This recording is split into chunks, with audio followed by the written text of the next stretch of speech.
Good evening.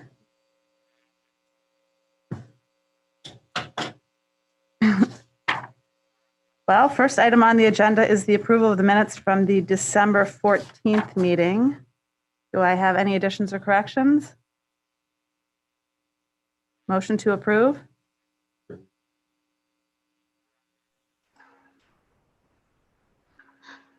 So motion. Second motion. All in favor? Aye. Opposed, same sign. We are approved. Oh, lobby visitation, it appears, so. Oh, I didn't even see. Anyone here for lobby visitation? Oh. Okay. Sorry. You put them on the spot. Yeah. Hard to see faces these days, right? Okay. The first item on the list is a request for the board to approve the equipment and vehicles that were included in the 2021 utilities budgets. Typically, we do this each year. We come to the board about the beginning of the year, and we'll any vehicles or equipment that was on the budget that we had planned to purchase for this year is included at this time. And then City Council is also considering an ordinance for vehicles and equipment that's not utility related. So when the other city departments have things to purchase, so they're going through that process right now. I think they're in the second reading. And so if the board approves this, then we would ask City Council to amend their ordinance and add this list of vehicles and equipment to the ordinance to be approved. That would then allow us to go forward and either advertise for bids for this equipment or use state purchasing pricing that we can get through ODOT or other state agencies that does count or supplement as competitive pricing or competitive bidding process. So again, all of these items were included in the 21 utilities budget. Some of the ones with an asterisk beside them under water distribution and wastewater collection, those are where that division is paying 50% of that vehicle because it's going to be a shared vehicle between water distribution and wastewater collection, and we do that within that division because they all work out of the same building and use kind of similar equipment. Doesn't always happen, but sometimes it does. So again, the list was there, and if you have any questions, I'd be happy to try to address those. Questions? Motion? Madam Chair, Yes. move to approve resolution 02202101, authorizing the utilities director to advertise for bids and enter into a contract for the purchase and sale of equipment and vehicles. Second that motion. Properly moved and seconded. Any discussion? All in favor? Aye. Opposed, sign. It was approved. Okay, thank you. The next item is again another annual board item that we bring to the board at this time, typically at a February meeting. This is we call this the FAS 71 power cost reconciliation, and FAS 71 is just a financial accounting standard that was adopted back in 2009, and it's a way to ensure that we collect enough revenue to cover power supply expenses for the previous year. And typically in some years we over collect and in some years we under collect.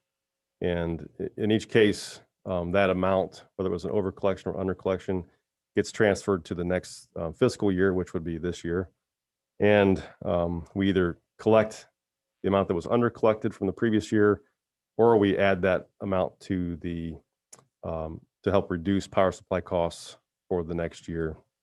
Again, in previous years, we had several years where we were in an over collection position, and that of course is better than if you're in an under collection position, because that means you didn't collect enough revenue from customers in the previous year to cover power supply costs. But essentially, and we kind of talked about this a little bit back in the budget cycle, the budget process, and the second paragraph of your write-up reflects that we under collected $3.4 million from last year. And the reason for that really was, I think the original budget for 2020, we had estimated we would under collect about $500,000. But with COVID and the impacts of business shutdowns, we saw a healthy reduction in electric sales. And because of that, when you don't sell enough electricity or don't sell enough energy, you tend to under collect on the power supply cost because customers didn't use the energy. So, that amount of dollars is $3.4 million. And I did give you a spreadsheet or a table that I attached that shows you how we calculated that number. It's the that's the table with the blue numbers in it. I apologize, it's a little bit fuzzy when I copied and transferred the image. In previous years, it has transferred much cleaner than this, but they're still clear enough that you can see what numbers are represented there. So essentially what it does is it looks at our power supply related costs for each month of 2020. It looks at our energy sales, that's in line 7 for each month. Those are kilowatt hours that we sold to customers. And then it looks at how much money do we have to recover to cover those power supply costs. And if you would look in our other document, the electric rate schedule, you'll see in there a PCA calculation or power cost adjustment calculation, and it refers to a base rate. And that base rate is reflected on line 20. And the base rate is basically to establish a dollar amount that we would have to, or a rate or a dollar per kilowatt hour we'd have to collect to cover all the power supply cost expenses that we have. And when we don't collect enough from customers, then that means that the amount that we collected is less than the base rate. And we have to go back and try to collect that money from future customers or from the next year. It gets transferred to the next year. And so at the end of the day, line 14 is really kind of the year-to-date cumulative under or over collection that we calculate. And you can see how it changes throughout each month for that year. You know, we started at, we were under collected by $395,000. And you can see that when in April, we were $840,000 under collected, but then, you know, in May and June, it went to 2.2 million and 3.2 million, stayed around 3.3 million. That was during all that COVID time when we had reduced power sales. So that's why you see such a drastic change in the numbers for this year. We wouldn't typically see that drastic of a change in under collection. And we would typically expect to see some of the months would be in an over collection status. Some of the months would be in an under collection status. And it typically balances out somewhere that it's reasonable. But this last case, again, we'd estimated way back a year or more ago that we would be at 500,000 under collection. We ended up at 3.4 million. There's a couple of ways to address this, and I think we talked about it in the budget process, that we don't recommend increasing the PCA. One option we have is to change the PCA from 0 to some other dollar per kilowatt hour. And that rate would be, if we did that, I think it's the third bullet or the second bullet on the second page of the write-up there, where I said we could change the PCA from 0 to 0.0029 per kilowatt hour. And that, you know, if our estimated kilowatt hours in a year is 525 million kilowatt hours, that would equate to about $1.5 million. And that's about what we're expecting to under collect for 21. So if you're trying to target that amount to get the under collection close to 0, you could change the PCA and collect more money from customers through the PCA. It would be on their monthly bill, and they would pay that amount for every kilowatt hour that they used. For residential customers, that would be about a 2% rate increase. We've already got a rate increase proposed in July, and again, we're not recommending that we do this.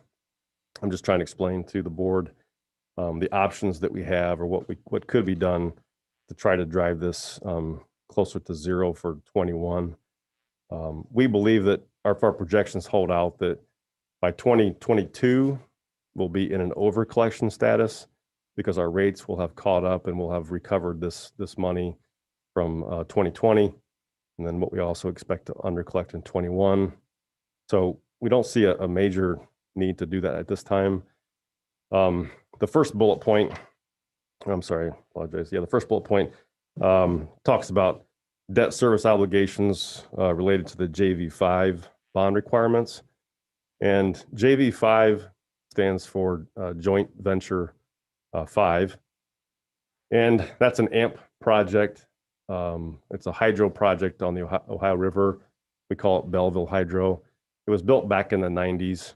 And when that project was, when the bonds were sold, there were some more restrictive bond requirements and cost recovery requirements, revenue recovery requirements that went with that bond. The wind turbines, for example, is called JV6.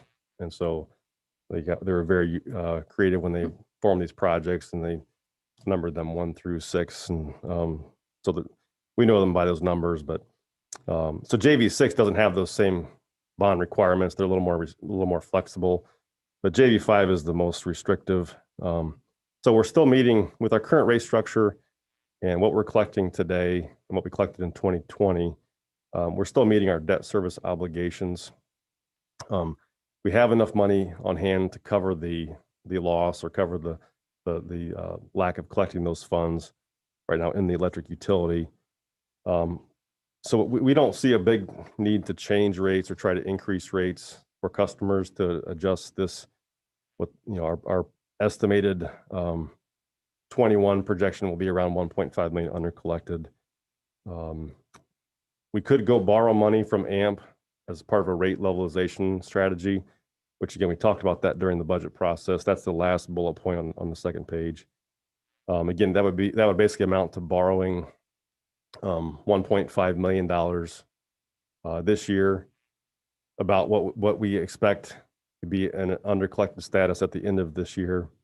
I don't see a need to do that either, because if you borrow money, you're going to pay interest on that money, and you'll have to pay it back at some point. And when we're going to be in a position, if everything holds out with kilowatt hour sales for this year and for 22, again, if we can get ourselves to an over collection status where our rates are collecting enough revenue to pay the power supply bill, then there really shouldn't be any issue in the long term. If we were seeing a situation where the under collection status or projections were continuing to grow, so maybe we're at 3.5 million now, and the next year or this year we're going to be at 4 million. In 22, we're going to be at 5 million, and it was going to continue to get worse. I think we obviously would be proposing a rate adjustment or doing something different to try to correct that issue. But we're not seeing that at this point in time. So yeah, we did also in the budget, we tried to be somewhat conservative on the expected kilowatt hour sales. We were projecting around 525 million kilowatt hours this year. That's a 7.3% above the 2020 numbers, but it's also 1.5% below 2019. And we saw about an 8.5% decrease in overall electric sales when you compare 2020 to 2019 because of COVID. So again, we're hoping that we don't have another, stay-at-home order or shutdown. If that happens, we think this is a more realistic expectation on kilowatt hour sales. You never know. Weather is very dependent on how this goes. If we have a very cold winter like we're in right now, if that continues for many weeks, obviously people will use more electricity. Electric sales will be better this winter. You could have a very hot summer, which would drive up energy sales, or you could have a very mild winter, which would decrease those sales. So you really don't know until you get past each month kind of where you are. But I think the important thing I'm trying to relay to you today is that, again, we have to recover or transfer this under collection from 2020 to 2021. And we would propose to do that over a 10-month period. That would be, each month would be 10% basically. So $340,000 would be put onto each month's power supply cost to recover it this year. If you look at the table or the Excel sheet here that I printed out with the blue numbers on it, essentially, if you look at line 3, it shows in there the 2019 under recovery. So for this year's table, it would show 2020 under recovery, and where you see $124,000 each month, you'll just see $340,000 on each month. And we'll go through and calculate it again throughout the rest of this year. And again, if all things go well, that line 14 at the far right under column N, hopefully instead of 3.4 million there, we'll see 1.5 million at the end of this year. Any questions about that? Brian, any questions? No, just want to comment. Thanks for considering our businesses and our customers when making these decisions. I think it's important there. Yeah, I think that was reflected too, like in one of the later topics here about the wastewater cost of service study. We're looking at 2020 rates, and our recommendation to the board last time was no rate change for 2021 because we knew that customers were still trying to deal with what happened last year. Absolutely. So we're trying to be aware of that. Yeah. Motion. Madam Chair? Madam Chair, Yes.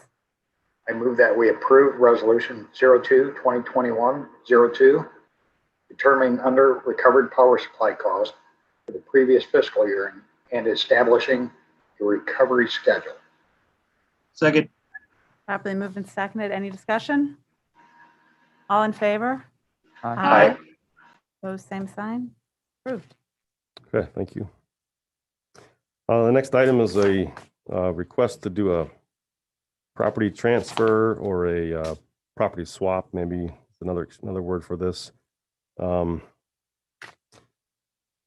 The Humane Society had called me, and they're interested in purchasing some property which is close to their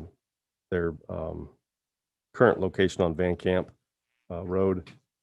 And if you look at Exhibit A, which is an aerial map, if you have a colored version, I try to highlight the three entities that are involved here or own property here. The yellow, or the westerly property is owned by the Humane Society.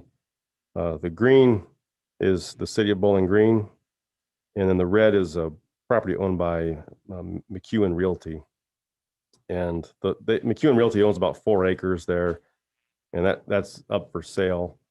And the Humane Society would like to buy that property, but if they would ever want to use it for some future development, obviously it's more advantageous for them if it's right next to their property versus having the city property in between that. And so if you flip to Exhibit B, you'll see that we basically this is what we're talking about is basically we're trying to propose to move the city's property to the east. The McEwen Realty property would go to the west to abut the Humane Society. And then the Humane Society could purchase the land that they're interested in. We would continue to maintain access to Van Camp Road. And this property was discussed for several years. It was been discussed about a possible trail to the community center from maybe the high school area or the city park area. And maybe this could be a pathway to get to that location. That would still allow that to happen through that little strip of land that we would own. It also may be a benefit to the utility department in that there's a purple line that is a dash line on the right side of our property. There's labeled as a sanitary force main.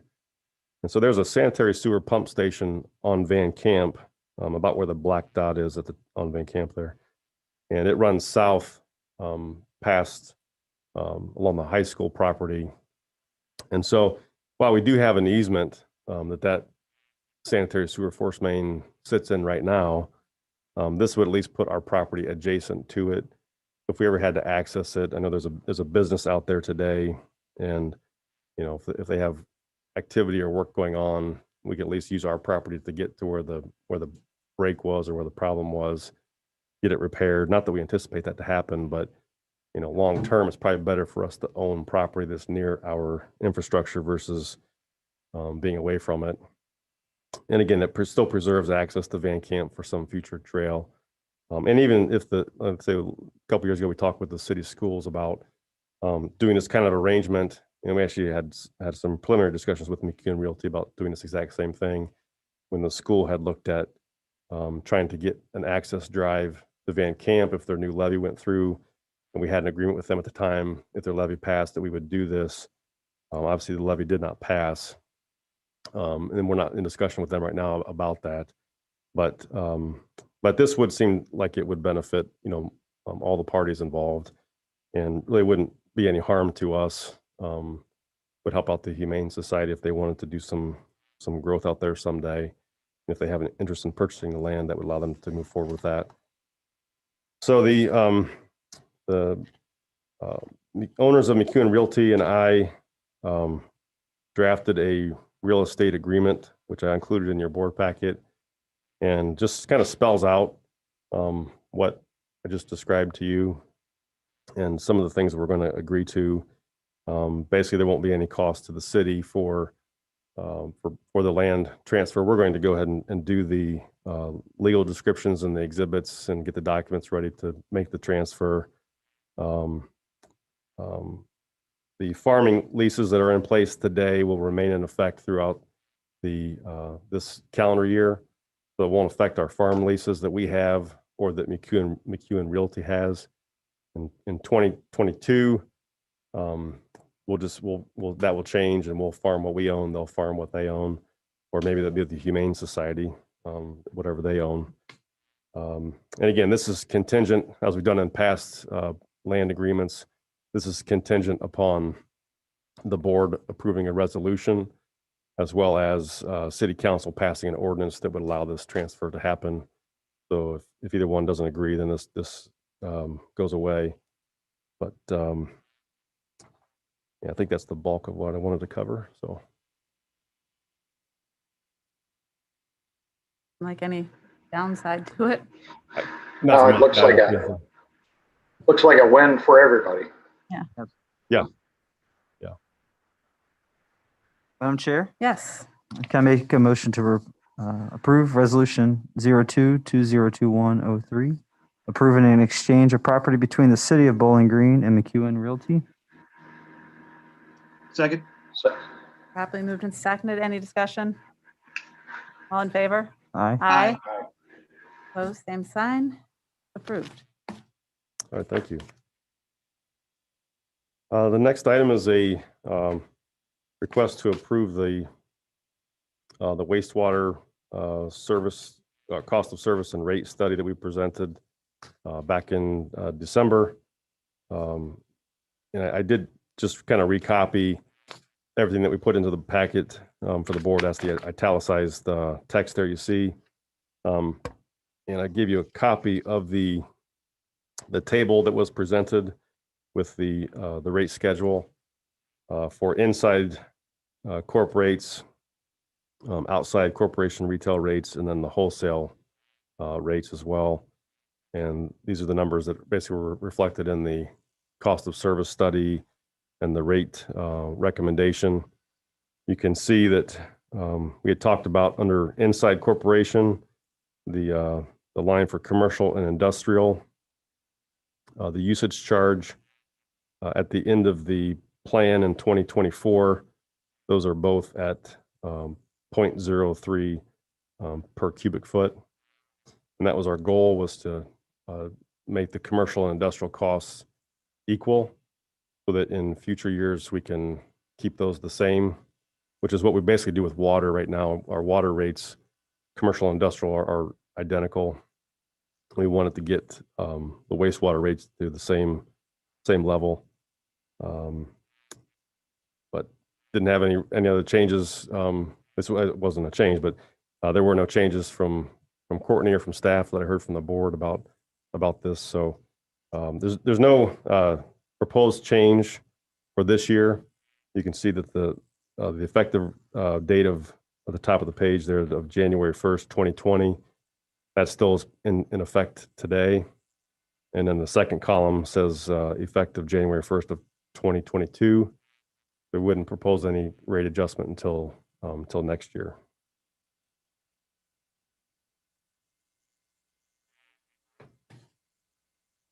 Any questions? I think they did a nice job last meeting. Madam Chair, Yes, move to approve resolution 02202104, authorizing a multi-year wastewater rate schedule. Second. properly moved and seconded. Any other discussion? All in favor? Aye. Opposed, same sign. Approved. Thank you. And the last item is another capital purchase item.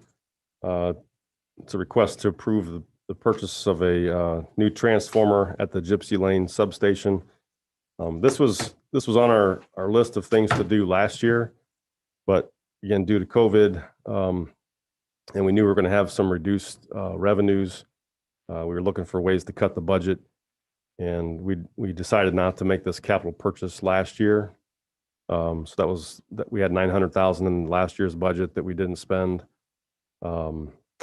The budget we had for this year was again $900,000. We would like to move forward with this at this time. I gave you some information about the existing transformer, and we did hire a Pogemeyer Design Group to help us with evaluating what would be the appropriate size of transformer to install there and look at some cost estimates for us. They did come back with some recommended items that would increase the cost for the project. The big one is using a less flammable cooling fluid. I forget the exact name of it, but basically instead of using mineral oil, because the transformers sit basically right outside the wall of the control building. I think they're within 10 feet of the control building. If a transformer would happen to go up in flames, would be a catastrophic loss for the transformer, but it would be an even bigger loss if we had issues with the building. So the less flammable material does add cost, a 25% increase on the cost of the transformer itself. There's also some other equipment that I mentioned here, about a 69 kV motor operated air brake switch. I think that's about a $55,000 add. The Pogemeyer's estimate right now is saying about $1.4 million. Again, we had $900,000 in the budget. Again, the extra cost we believe looks like it's coming from they added a 15% contingency, which is about $180,000. Our $900,000 was based more on what we've seen in past bids in previous years when we've done large transformer replacements, and that's why we thought that $900,000 was a comfortable number. The cooling fluid was about $168,000 add. We had not anticipated that, and the air brake switch. This would be an optimal time to replace that while we have a contractor there, and we've got a transformer out of service, and it needs to be fixed anyways. Financially, funding-wise, we do have money available in the Electric Capital Reserve Fund.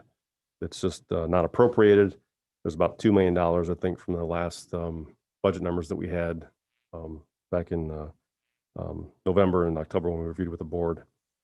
So there is funds there. They just weren't included in the budget. So along with requesting approval to go forward and advertise for bids and purchase and install this transformer, I'm also asking for an additional $540,000 to transfer from unappropriated Electric Capital Reserve funds into the capital line item, cover the cost up to the $1.4 million.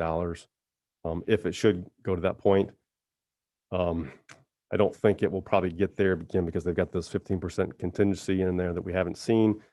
But We're also in a strange environment today where COVID has changed things that we don't anticipate. So I can't say for sure that we won't have those as real costs. But at the end of the day, if the numbers come in closer to the $900,000 or $1 million, and the 500 and some thousand that's, or 400 and some thousand that's that was transferred as part of the budget doesn't get spent, and the money just stays in the capital reserve fund and it doesn't go anywhere. So it's no impact on the other budget things that we had planned to do for this year if that is approved. I did give you an aerial map just to show you just a rough image, or the best image I could, of the transformer that we're looking to replace, and in the control building, and you can see how close they sit to each other. You know, if you go out and look at our Dunbridge Road substation, you can see that the transformers sit pretty good distance away from the building itself. I think in this case, the site was a little constricted for space, and it is what it is. We're not going to change it now. It's there. So again, our request was to go forward with the advertising for bids, and then also the appropriating the money in the budget. I know right now material goods are probably up across the board. Do most of our folks have a 15% contingency built in similar to this? So a lot of times the engineers will put that in there with construction costs, just because they don't know if at the time you go out for bids, if commodity prices might be up at that. It's not uncommon for us to put anywhere between 10 to 15% contingency on an engineer's estimate, just because the prices that we use, even for water and sewer infrastructure projects, while we have a good handle on that, you could be entering a time where contractors just have a lot of work lined up, and their prices are going to be a little higher because they've got enough work, and so they don't need to do the work. They put in a higher price because if they can make the money, why not? You could be entering a time where they're very slow and they want the work desperately, and so they'll give you a better bid. I would say that the transformer costs, there's obviously a lot of metal and copper that goes into those pieces. These are big pieces of equipment, and so those can be subject to whatever's happening in the market. And the engineer who, Plogemeyer up the street doesn't always know what's happening in those markets at any given time.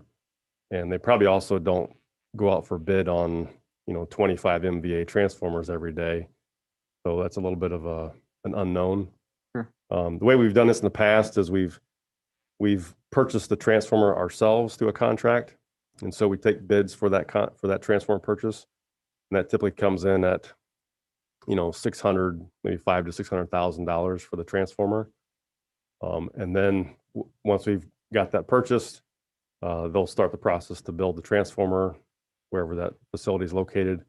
And then we'll go out and we'll advertise a bid for the installation of that transformer. And so we'll get electrical contractor on board who will install our purchased transformer. And we've done this now probably three times or so, maybe 4 times on other substations, and it seemed to work pretty well.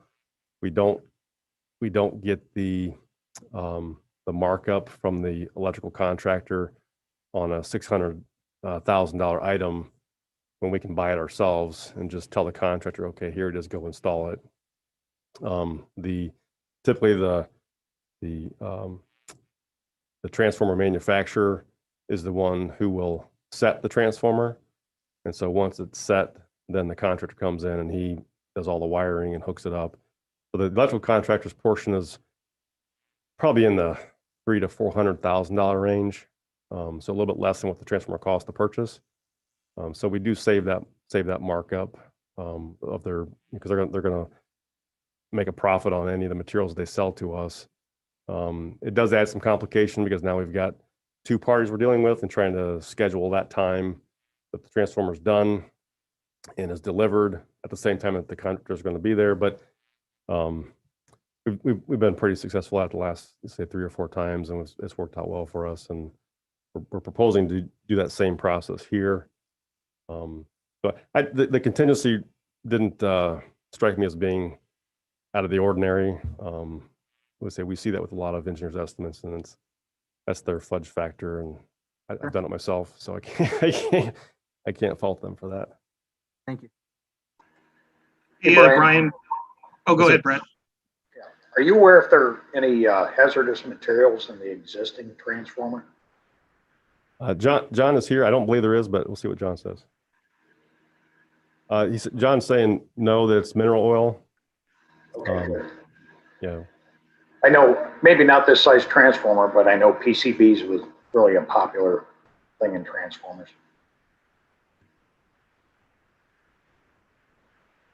John. Can't hear you. Oh, yeah. We just went over that today, and in the city, none of our transformers have any PCB oil in them. So, good to know. Good, good. You have a question? Brian, just another quick question. Or I guess kind of a two-part question, but one, do we expect any future cost with like replacing the cooling fluid, or that being, potentially higher upkeep? And I guess part 2 of the higher upkeep question is, do we expect that cooling fluid to have the same performance as the mineral oil, or is there potential for, from a heat transfer point of view, we don't anticipate any issues with that, do we?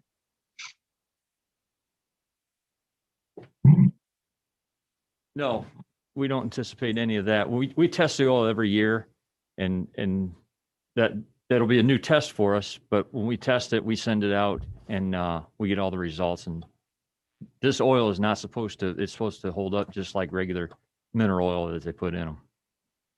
Okay, sounds good. Thank you.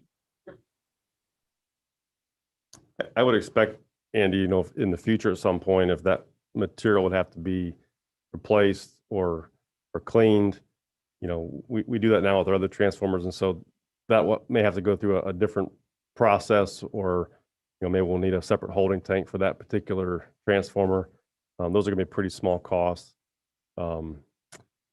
If you do see some, just from what John's told me in the past and what we've seen with some transformers, there is some internal seals that may tend to leak, and you may see, as you do their testing of the oil, you may see oil from compartment A move to compartment B because of a seal that's leaking. But the staff we have, they're able to go through and drain the oil out of these transformers, open them up, replace the seals, clean up the oil, run it through some filters, put it back in the units, or buy new oil and get them back into service. So I don't think that will cause us any issues in the future.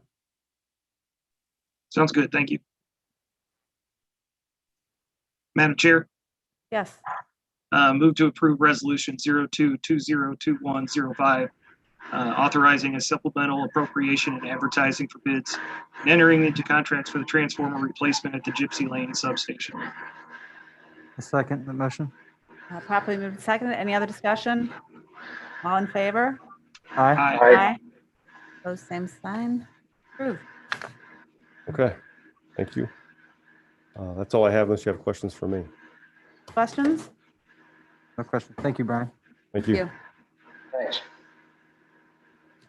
Official report? Mr. Mayor? Go. Council member reports? Just wanted to thank you all for, actually thank Brian for putting it together, and thank you all for the property transfer. There's a long list of people that will benefit from it, and included in that list would be the residents on the west side of Christopher, so that if there is any kind of a construction of a pathway or a road, it'll be moved further away from their property, more than likely. So it's all the more reason for you to feel good when you leave tonight. Awesome. Thank you. Thanks. Thank you. Okay. Anything else? Do I have a motion to adjourn? So moved. Second. Second. All in favor? Aye. We are adjourned.